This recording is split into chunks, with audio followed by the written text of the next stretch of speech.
स्वस्ति न इंद्रो वृद्धश्रवा स्वस्ति न पूषा विश्ववेदा स्वस्ति नस्तारक्षो अरिष्टनेमिः स्वस्ति नो बृहस्पतिर्दधातु पृषदस्रवा मरुतः वृष्णिमातरः शुभङ्गावानो विदधे कुजगमयः अग्निजिह्वा मनवः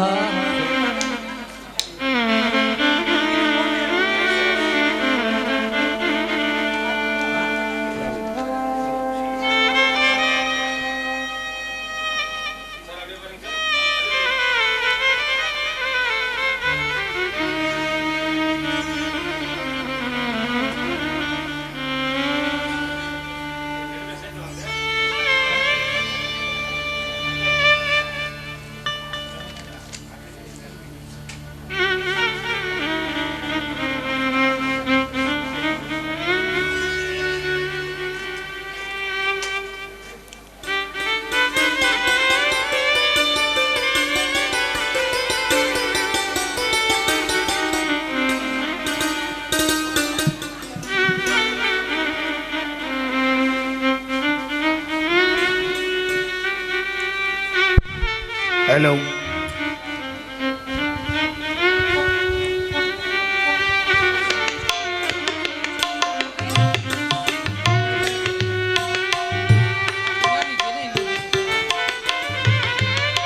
हेलो लताबेन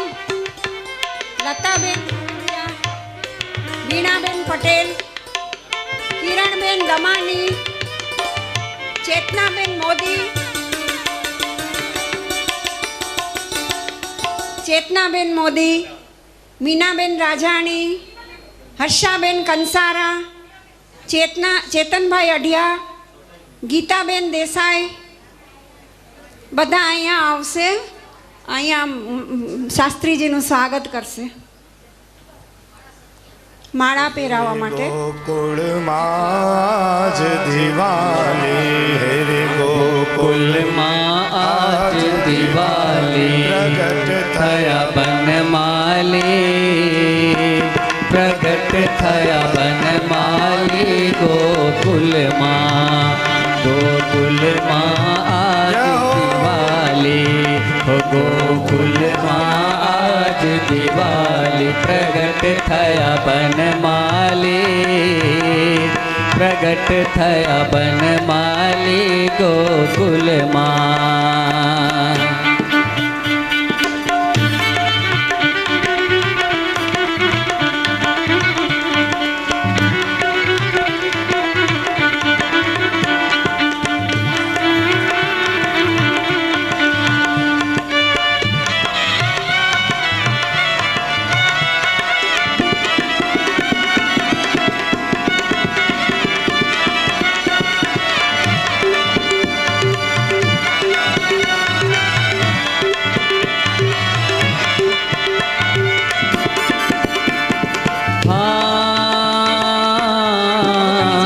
घर घर थी गोपियाँ आवे घर घर थी गोपियाँ आवे घर घर थी गोपियों आवे घर घर थी गोपियों आवे मन गमता साज बजावे मन गमता साज बजावे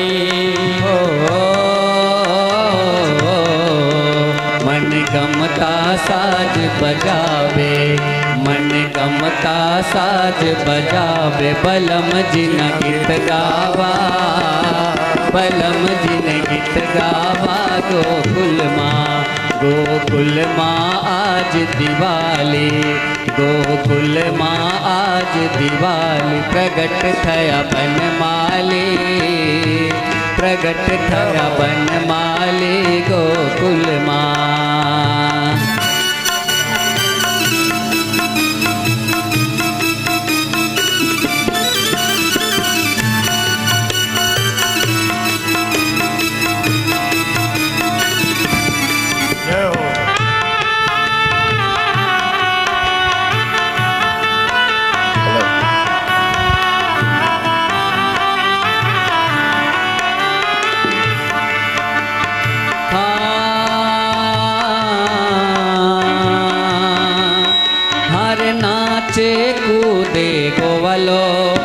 हर नाचे कूदे गोहलो इन हैया हरख न मातो इन हैया हरख न मातो हो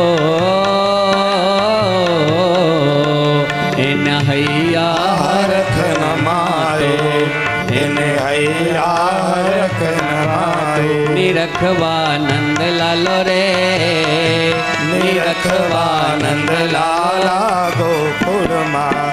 गोकुल माँ आज दिवाली गोकुल माज दिवाली प्रगट थया बनमाली प्रगट थया बनमाली गोकुल माँ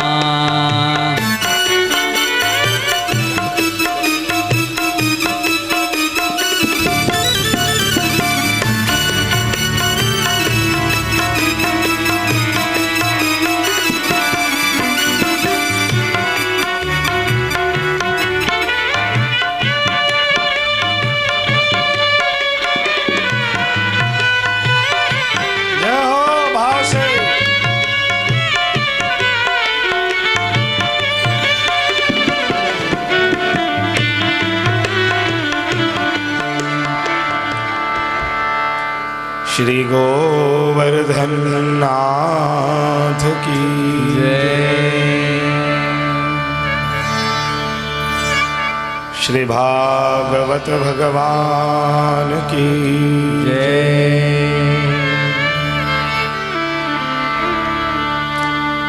श्री कृष्ण कन्हैया लाल की जय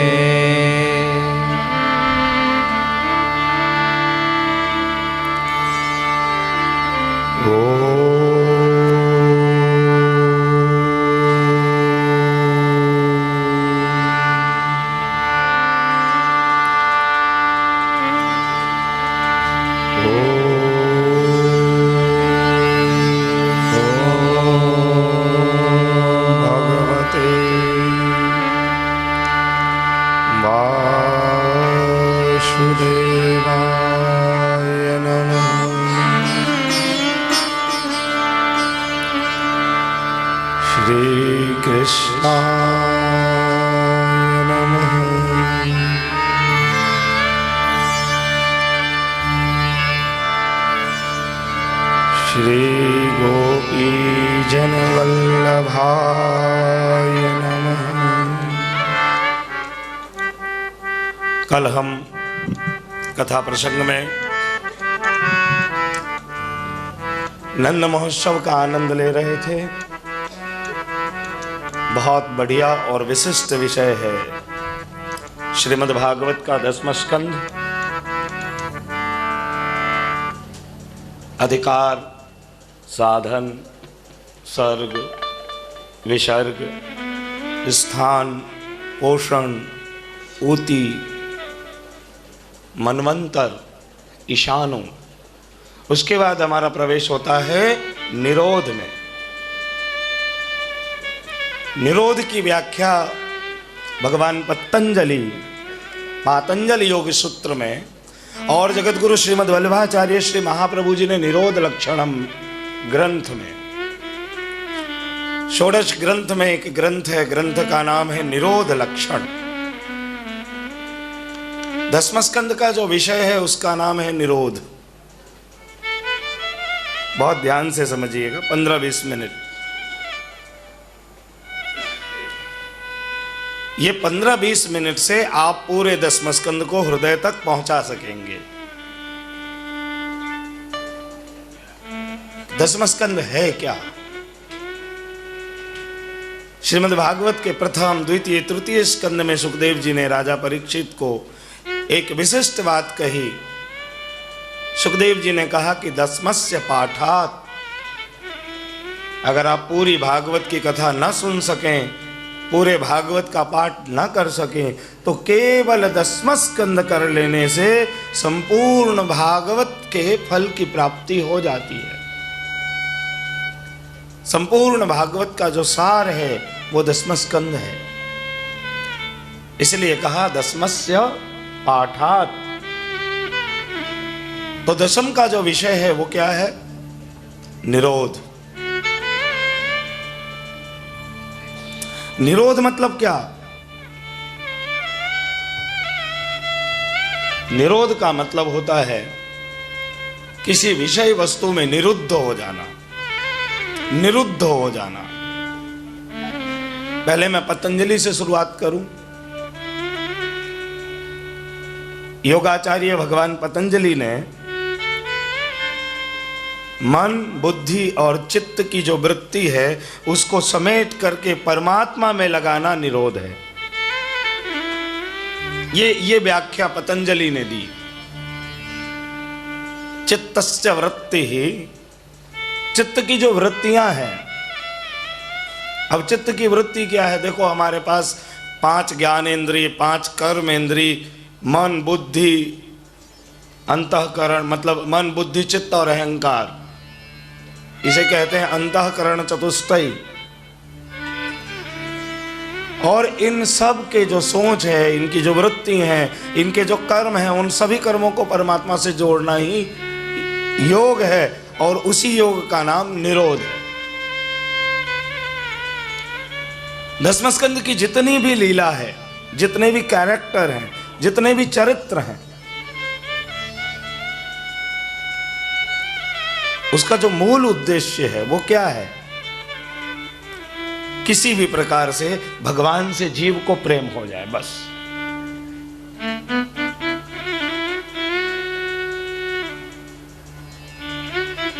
आज भगवान हमारे बीच नहीं है प्रत्यक्ष रूप से।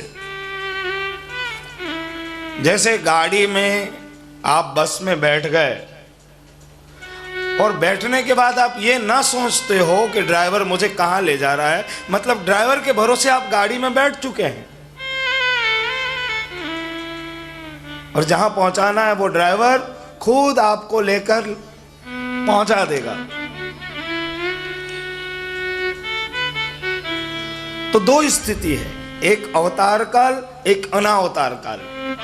अवतार काल का मतलब होता है कि जब परमात्मा की उपस्थिति हो, और अनावतार का मतलब होता है कि जब परमात्मा हमारे सामने ना हो, प्रत्यक्ष रूप से।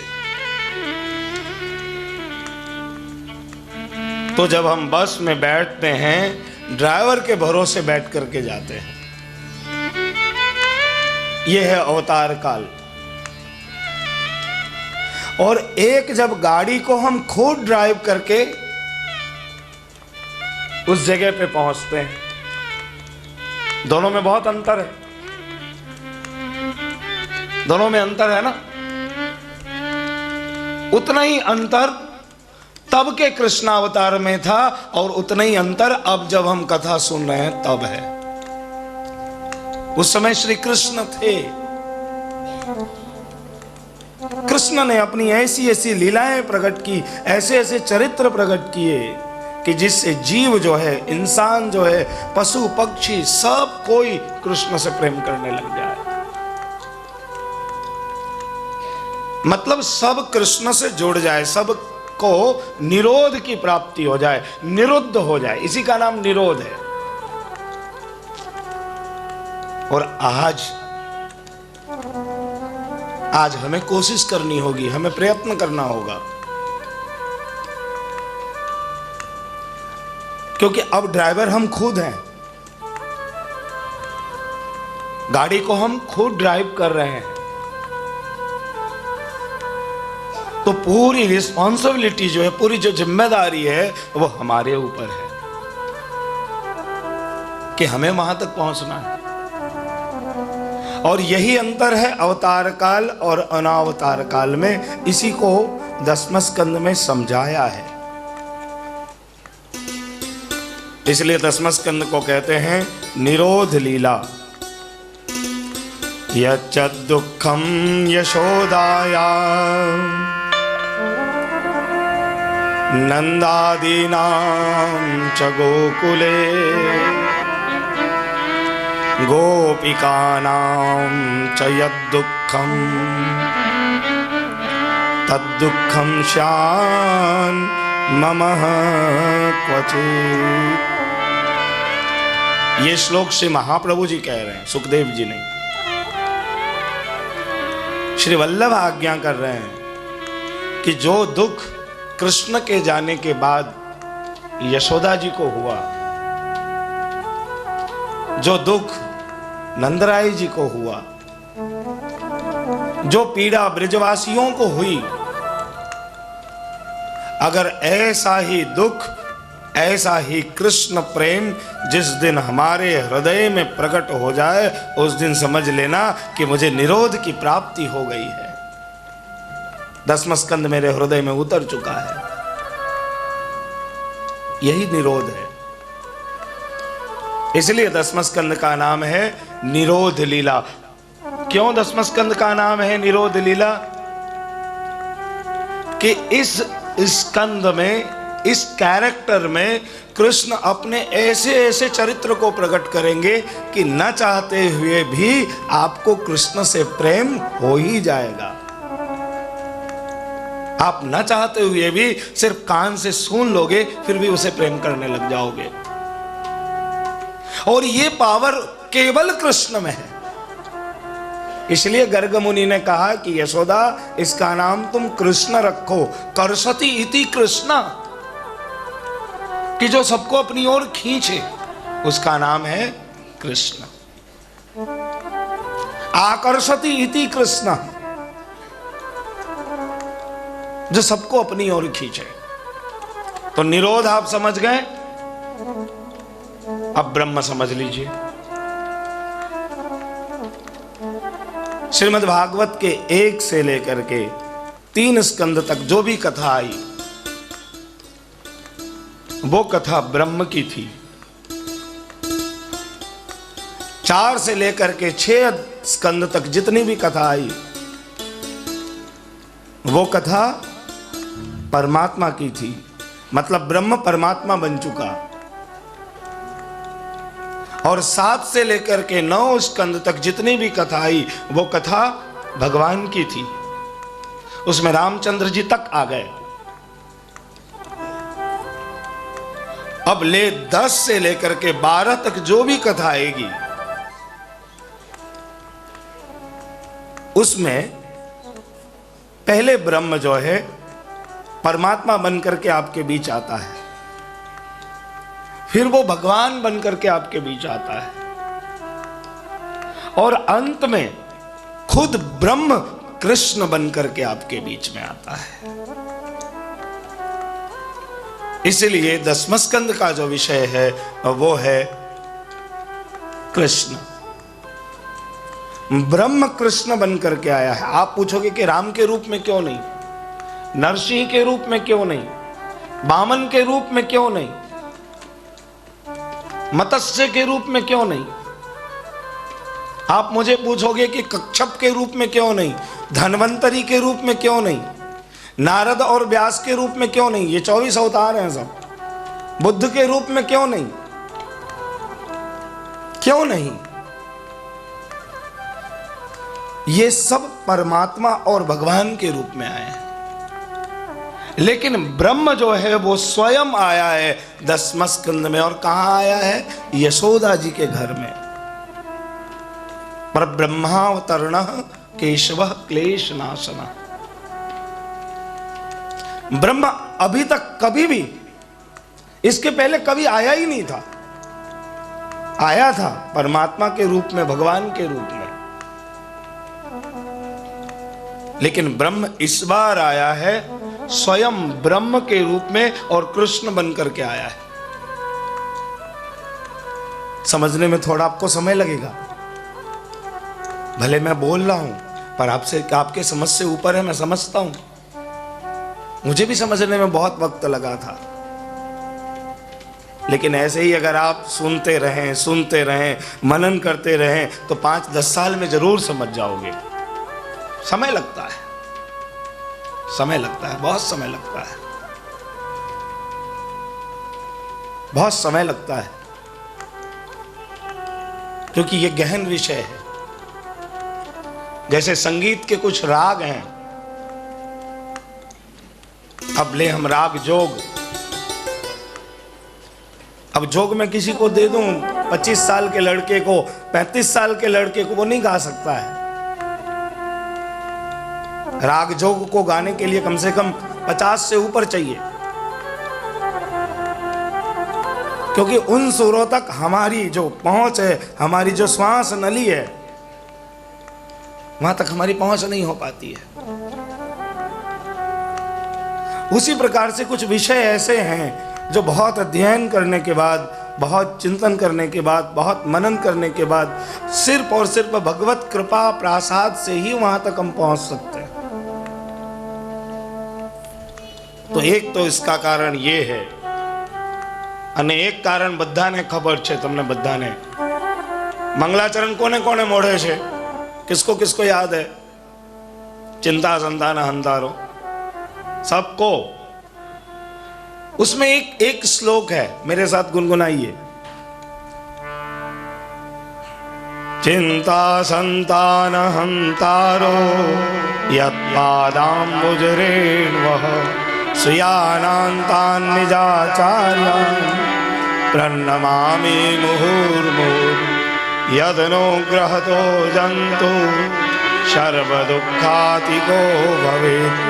अहं सर्वदा वन्दे श्रीमद्वल्लभनन्दनम्। अज्ञानतिमिरान्धस्य ज्ञानाञ्जनशलाकया चक्षुरुन्मीलितं येन तस्मै श्रीगुरवे नमः। नमामि हृदये शेषे लीलाक्षीराब्धिशायिनीं लक्ष्मीसहस्रलीलाभिः सेव्यमानं कलानिधिम्। आगे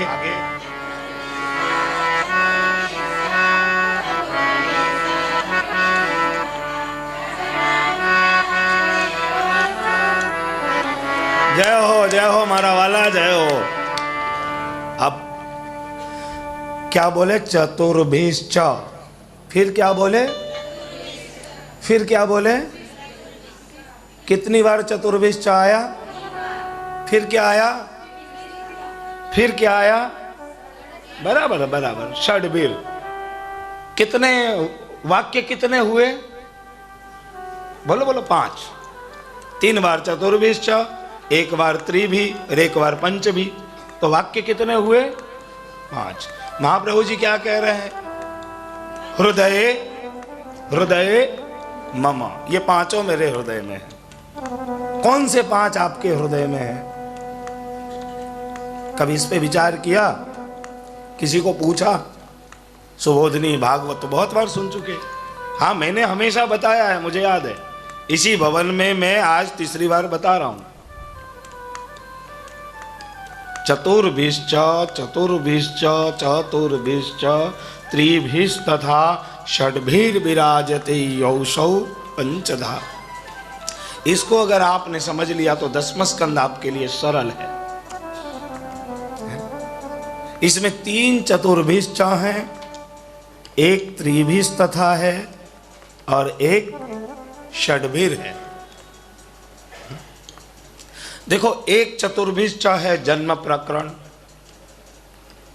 1 चतुर्भिश्च है तामस प्रकरण, 1 चतुर्भिश्च है राजस प्रकरण। उसके बाद जो त्रिभिश तथा है वो है सात्विक प्रकरण, और षड्भिर है ना, वो है गुण प्रकरण। जन्म, तामस, राजस, सात्विक और निर्गुण। समझिए, बहुत ध्यान से समझिए, बहुत आनंद आएगा। जब समझने लग जाएंगे तब बहुत आनंद आएगा। जब समझने लग जाएंगे तब आनंद की अनुभूति होगी। बाकी मैं भी सबकी तरह लल्ला ने ये किया, लल्ला ने वो किया सुना दो तो कोई मतलब नहीं है। चतुर्भिश्च पहला जो है ना, 10वें स्कंद में कुल कितने अध्याय हैं? किसको याद है? कितने अध्याय हैं 10वें स्कंद में? याद रखना, 90 अध्याय हैं। और 90 अध्याय में से 3 अध्याय को श्री महाप्रभु जी ने मान्यता नहीं दी है। जो ब्रह्मा जी की कथा है ना, ब्रह्मा जी जो वत्सहरण लीला करते हैं, बछड़ों को चुरा कर ले जाते हैं, इसको महाप्रभु जी नहीं मानते हैं। क्यों नहीं मानते हैं? दसम स्कंद का जो कृष्ण चरित्र है, ये सब जानना आपके लिए बहुत जरूरी है, बेहद जरूरी है। दसम स्कंद का जो कृष्ण चरित्र है, कृष्ण की कथा है, वो सारस्वत कल्प की लीला है। कौन से कल्प की लीला है? सारस्वत। अभी कौन सा कल्प चल रहा है? बोलिए श्वेत वाराह। श्वेत वाराह कल्प, श्वेत वाराह कल्प अभी चल रहा है। ये जो समय चल रहा है इसका नाम है श्वेत वाराह कल्प। और जिस समय कृष्ण हुए थे उस समय का जो समय था उसका नाम है सारस्वत कल्प। मतलब आज से 5600 साल पहले। कितने समय पहले? 600 साल पहले।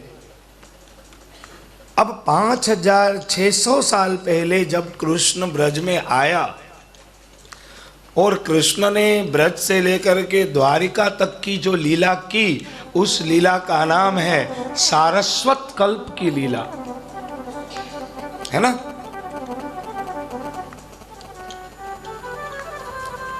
उस लीला का नाम है सारस्वत कल्प की लीला। श्रीमद् भागवत के दसम स्कंद में जो कृष्ण की कथा है वो सिर्फ और सिर्फ सारस्वत कल्प की कथा है, आगे पीछे की कोई कथा नहीं है। इसको खास समझे आप ध्यान से। तो क्या एक ही बार कृष्ण आए ब्रज में? नहीं। जिस ब्रज में कृष्ण आए, जिसकी कथा सुखदेव जी ने राजा परीक्षित को श्रीमद् भागवत के माध्यम से सुनाई, वो कृष्ण पिछले और 3 बार उसी ब्रज में आ चुके हैं, पर किसी को मालूम नहीं पड़ा। न शास्त्र को मालूम पड़ा, न किसी संत को मालूम पड़ा। कृष्ण अपनी इच्छा से नित्य निकुंज से ब्रज में आए और लीला करके वापस नित्य निकुंज में चले गए। कॉमन पब्लिक के रूप में, मनुष्य के रूप में पहली बार 5500 साल पहले आए। इसलिए श्रीमद् भागवत में जो कृष्ण की कथा है वो 5500 साल पहले की है। बहुत ध्यान से सुनना। कई लोग आपको सुनाते होंगे कथा कि नामकरण करने आए तो गर्गाचार्य जी ने खीर बनाई थी, कृष्ण ने जूठा कर दिया। ये भी सुनी होगी आपने बहुतों के मुंह से, क्योंकि जो ये कथा बता रहे उनको भागवत का ठीक से नॉलेज नहीं है। वो कथा गलत नहीं है, पर 5500 साल पहले की कथा नहीं है। कभी कृष्ण आए होंगे पूर्व में, उस समय का कोई चरित्र होगा। ब्रह्मा जी ने जो बछड़ों को चुराया वो भी 5500 साल पहले की कथा नहीं है, किसी ने भागवत में उसको घुसेड़ दिया है। वो भी बहुत पहले की कभी की कथा रही होगी। तो 3 अध्याय को 90 अध्याय में से कम कर दो तो कितने अध्याय बच जाते हैं? 87 अध्याय। अब चलो शुरुआत करते हैं। चतुर्भिश्च, इसका मतलब होता है 4 अध्याय। अब अध्याय को जोड़ना। फिर दूसरा चतुर्भिश्च, इसमें कुल 28 अध्याय हैं। इस प्रकरण का नाम है तामस प्रकरण। और तामस प्रकरण के अंदर में वापिस 4 उप प्रकरण हैं। थोड़ा डिटेल में जा रहा हूं, पर चिंता ना करो, सुनो। चिंता ना करो कि समझ में नहीं आ रही महाराज, सुनो। मुझे भी कठिन पड़ता है। तामस प्रकरण 28 अध्याय का, जन्म प्रकरण 4 अध्याय का, राजस प्रकरण 28 अध्याय का, सात्विक प्रकरण 21 अध्याय का, निर्गुण प्रकरण 6 अध्याय का। कुल जोड़ दो तो 87 अध्याय पे पहुंच जाओगे। थोड़ा कठिन है। तो जन्म की जो कथा है वो 4 अध्याय में है। उसके बाद शुरुआत होती है तामस प्रकरण की। इसमें 28 अध्याय हैं और इस 28 अध्याय में 4 उप प्रकरण हैं: प्रमाण, प्रमेय, साधन और फल। तामस प्रकरण में 4 उप प्रकरण हैं: प्रमाण, प्रमेय, साधन और फल। अब इसका मतलब क्या हुआ? प्रमाण का मतलब होता है कि भगवान अपने भगवान होने का प्रमाण देते हैं कि मुझे भगवान के रूप में स्वीकार करो, मैं भगवान हूं। लेकिन गोपियां भगवान को भगवान के रूप में स्वीकार करने को तैयार नहीं है। तब भगवान ने क्या किया? प्रमेय प्रकरण, कि भाई तुम जैसा चाहते हो वैसी लीला अब मैं करता हूं।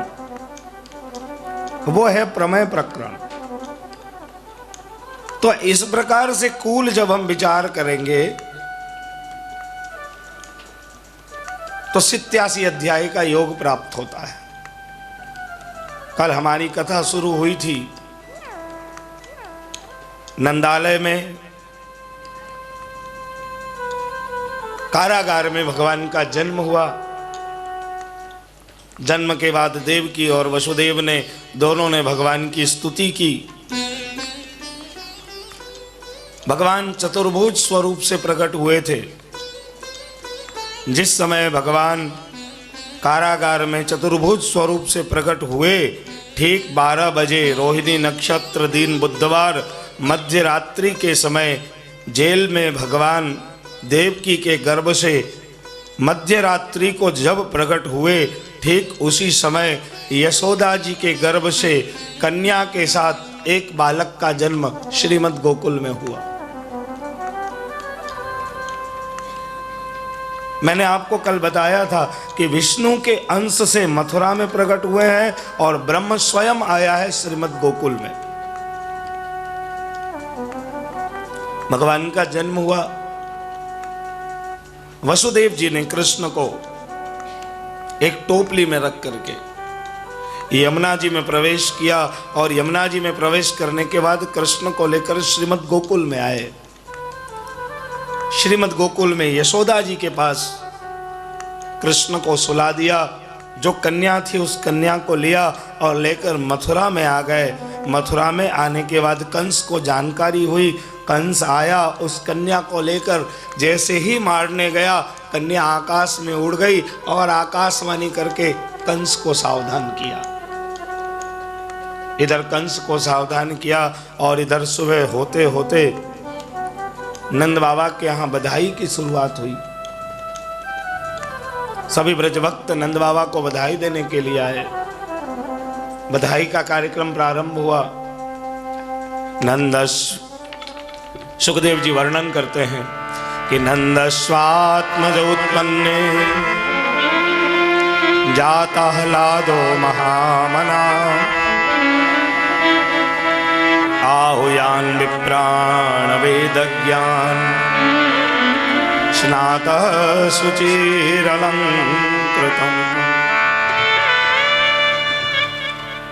2 लाख गायों को सजा करके स्वर्ण आभूषणों से सुसज्जित करके नंदराय जी सबको बधाई देवे लग गए। गोपियों ने नंद महोत्सव का गायन प्रारंभ किया और गाते गाते 6 दिन का समय व्यतीत हो गया। आओ આપણે પણ એક વખત ગઈકાલે નંદ મહોત્સવ ઉજવવાનું રહી ગયું હતું। ઠાકોરજી વહેલા જ આવી ગયેલા એટલે પછી કંઈ કરી શક્યા નહીં। तो हे गोकुल माज दिवाली, हे रे गोकुल आज दिवाली प्रगट थया बनमाली, प्रगट थया बनमाली गोकुल आज दिवाली हो गोकुल आज दिवाली प्रगट थया बनमाली, प्रगट थया बनमाली गोकुल मां।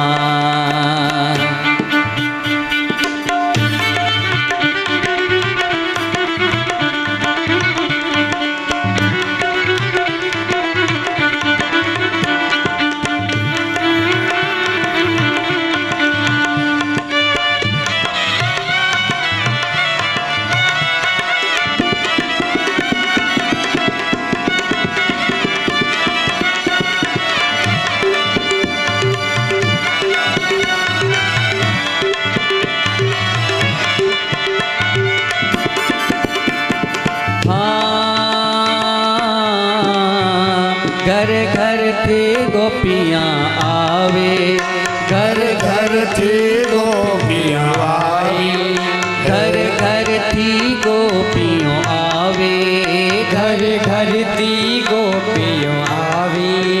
मन गमता साज बजावे, मन गमता साज बजावे।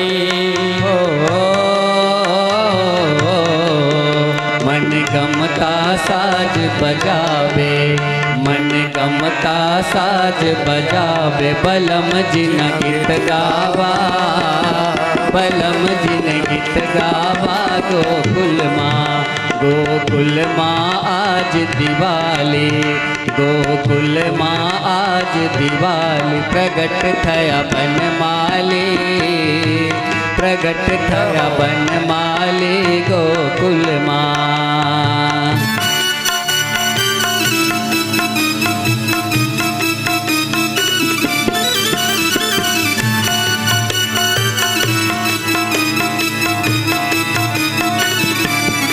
जय हो।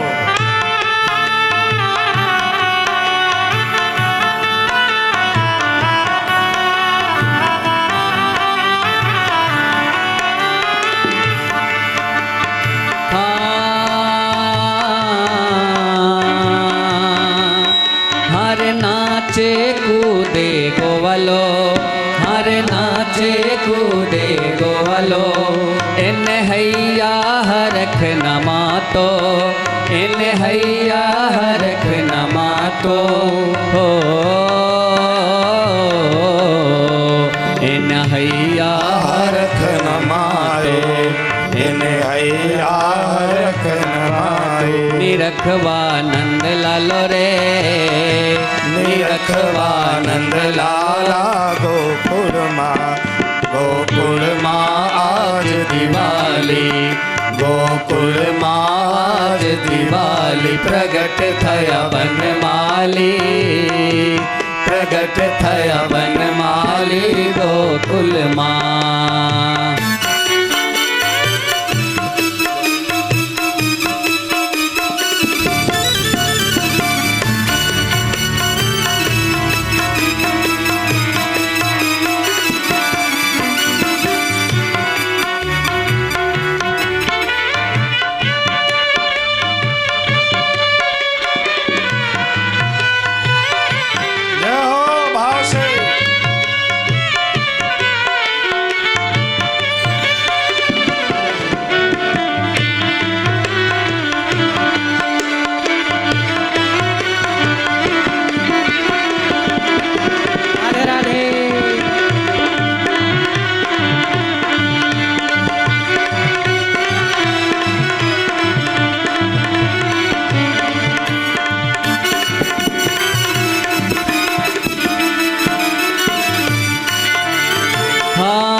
ये तो अबीर गुलाल उड़ाड़े, ये तो अबीर गुलाल उड़ाड़े, ये तो अबीर गुलाल उड़ाड़े, ये तो अबीर गुलाल उड़ाड़े।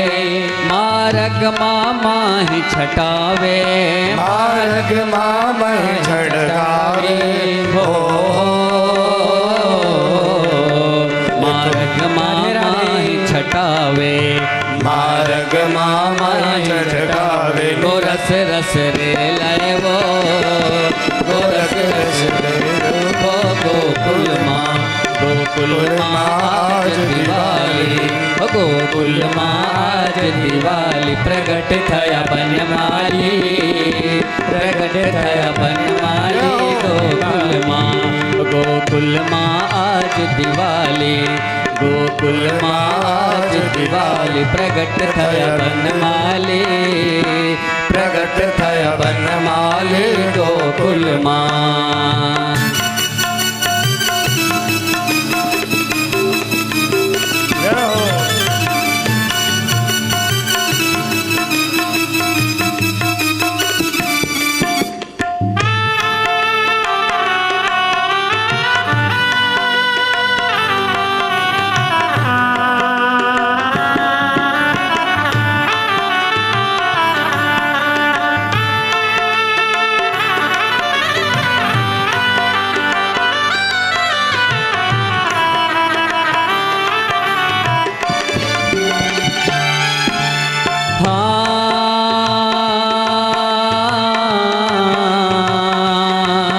घर घर थी गोपियों आवे घर घर थी गोपियों आवे घर घर थी गोपियों आवे घर घर थी गोपियों आवे मन गमता साज बजावे मन गमता साज बजावे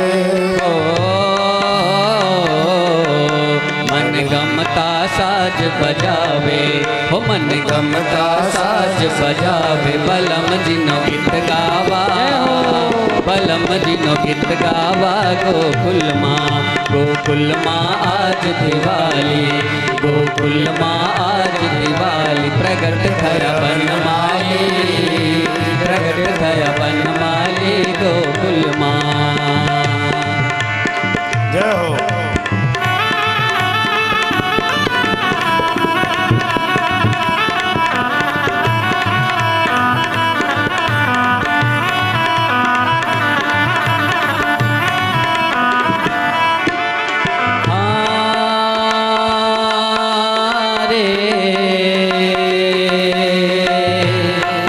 ये तो नाचे कूदे गोवलो ये तो नाचे कूदे गोवलो इन हैया हरख नमातो इन हैया हरख नमातो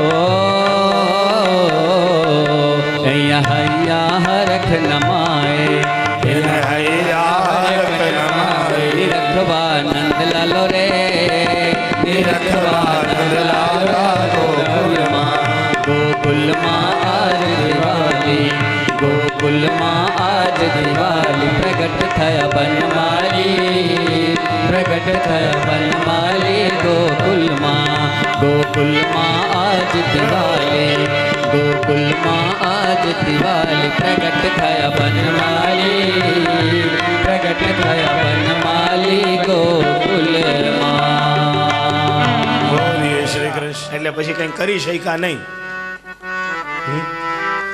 तो हे गोकुल माज दिवाली हे रे गोकुल माँ आज दिवाली प्रगट थया बनमाली प्रगट थया बनमाली गोकुल माँ आज दिवाली हो गोकुल माँ आज दिवाली प्रगट थया बनमाली प्रगट थया बनमाली गोकुल माँ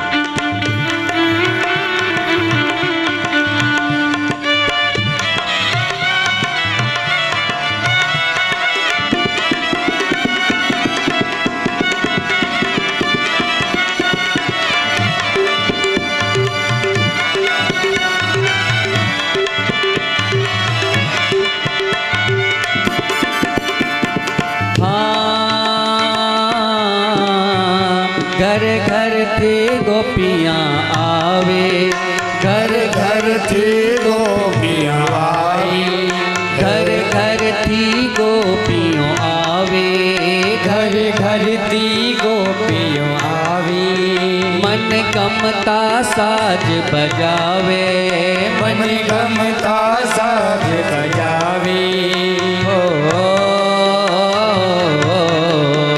मन गमता साज बजावे, मन गमता साज बजावे। बलम जिन गीत गावा, बलम जिन गीत गावा।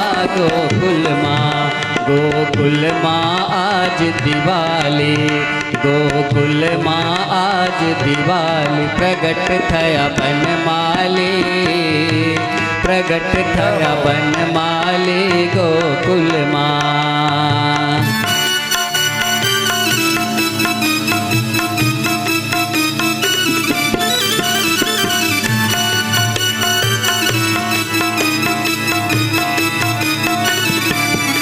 जय हो।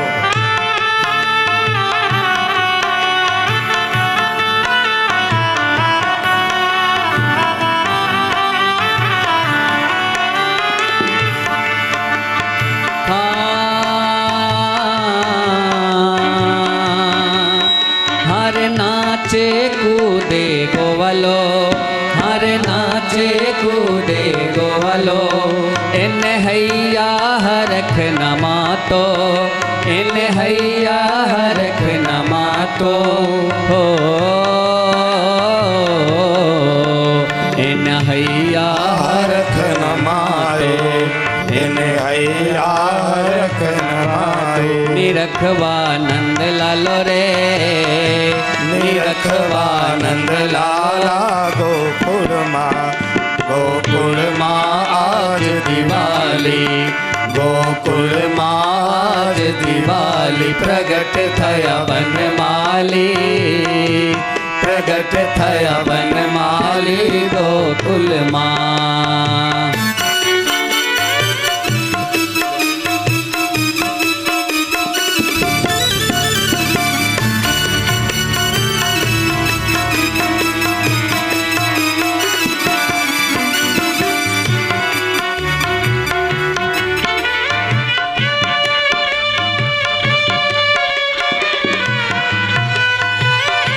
जय हो भाव से।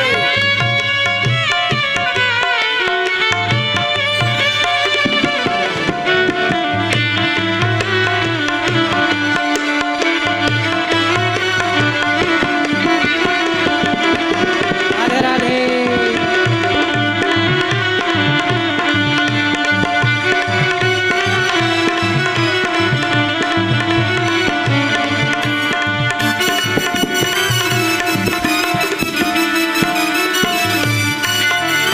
हारे ये तो अबीर गुलाल उड़ाड़े, ये तो अबीर गुलाल उड़ाड़े, ये तो अबीर गुलाल उड़ाड़े, ये तो अबीर गुलाल उड़ाड़े।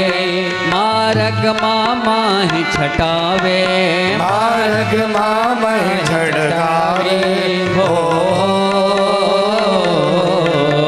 मारग मामा ही छटावे, मार्ग मामा झड़कावे। गोरस रस रे लय वो, गोरस रस रे वो गोकुल माँ, गोकुल माँ आज दिवाली, ओ गोकुल माँ आज दिवाली। प्रगट थया बनमाली, प्रगट थया बनमाली गोकुल माँ, गोकुल माँ आज दिवाली, गोकुल माँ आज दिवाली। प्रगट थया बनमाली, प्रगट थया बनमाली गोकुल माँ।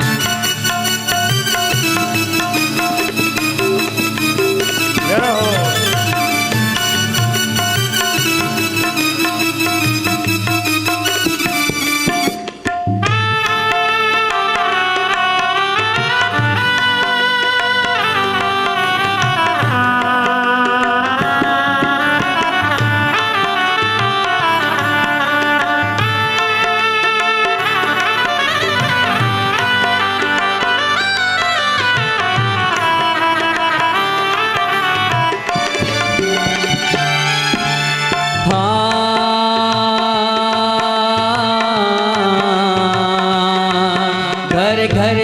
गोपियों आवे, घर घर थी गोपियों आवे, घर घर थी गोपियों आवे, घर घर थी गोपियों आवे।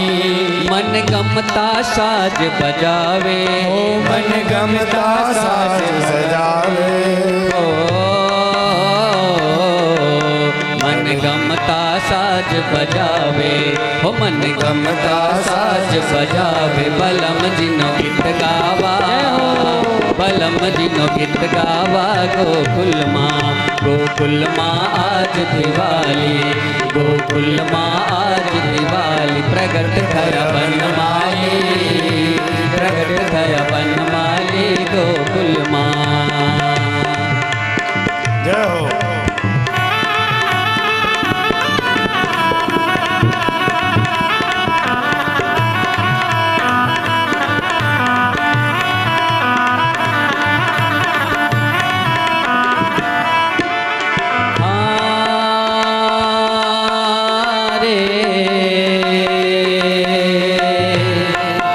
तो नाचे कूदे गोवलो, ये तो नाचे कूदे गोवलो।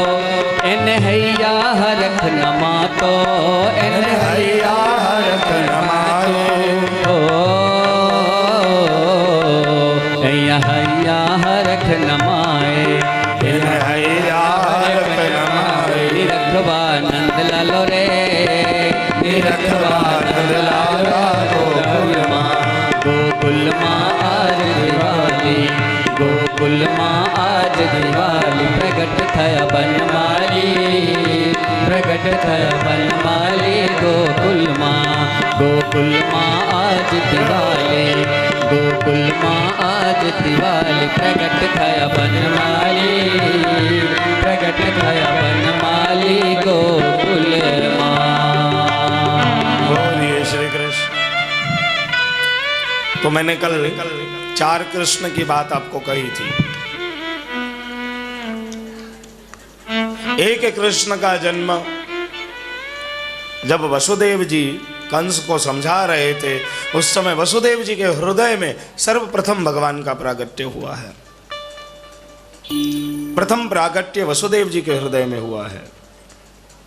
भगवान का दूसरा प्रागट्य रोहिणी जी के गर्भ से हुआ है। वसुदेव जी के हृदय से जो प्रागट्य है उसका नाम है वासुदेव व्यूह। रोहिणी जी के गर्भ से जो प्रकट हुए हैं उसका नाम है संकर्षण व्यूह। अब ध्यान से सुन लीजिए आप। और फिर जब चतुर्भुज रूप में जन्माष्टमी की रात्रि में प्रभु प्रकट हुए, जन्माष्टमी की रात्रि में जो प्रभु का प्रागट्य हुआ है वो है अनिरुद्ध व्यूह। उसका नाम है अनिरुद्ध व्यूह। और फिर देखो आप, जैसे ही देवकी और वसुदेव ने प्रार्थना की तो वो चतुर्भुज कृष्ण अचानक द्विभुज हो गया। चतुर्भुज में से जो द्विभुज हुआ है उसका नाम है प्रद्युम्न व्यूह। बहुत ध्यान से समझेंगे तो क्या होगा कि आगे की कथा आप समझ पाएंगे। अगर मैं सुबोधनी जी से लूंगा तो सादे ढंग से सुनाना हो तो मुझे कोई दिक्कत नहीं है, ऐसे ही एक के बाद एक सुना दूंगा। पर आपका भी आग्रह है कि नहीं भाई, हमको थोड़ा सा सुबोधनी जी का स्पर्श होना जरूरी है। भाई सुबोधनी जी तो देखो टीका भी है और कठिन भी है, बहुत कठिन है, बहुत ही कठिन है, बहुत ही कठिन, वो अध्ययन का विषय है। तो अब देखिए, जब वो चतुर्भुज कृष्ण था, वो चतुर्भुज में से द्विभुज हुआ। जब वो द्विभुज हुआ तब उसका नाम प्रद्युम्न है। 4 हुए ना, वासुदेव, संकर्षण, अनिरुद्ध और प्रद्युम्न। अब देखो, जब ये द्विभुज हुआ ना यहाँ पे कृष्ण, ठीक उसी समय जैसे तौलिए में लपेट करके, तो माया के तौलिए में, मतलब माया के आवरण में ब्रह्म का जन्म उधर यशोदा जी के यहाँ हुआ, गर्भ से नहीं हुआ, क्योंकि ब्रह्म अजन्मा अविनाशी है। वो गोपियों के हृदय से प्रकट हुआ है, इसीलिए वो गोपियों का कृष्ण है, भक्तों का कृष्ण है। वो सिर्फ भक्तों के हृदय से बाहर आया है। आप सब जन्माष्टमी में जितने पुष्टि मार्गीय लोग हो एक कीर्तन करते होंगे कि तिहारे भाग्य थे सुनो मेरी गोपी भयो ऐसो लाल हमारो। राग आशावरी का कीर्तन है। आशावरी आप सब जन्माष्टमी में जरूर गाते होंगे, मंगल रूप निधान सांवरो मंगल रूप विधान। ऐसे ही एक कीर्तन और भी है, आप घर पे जाकर के पढ़ना।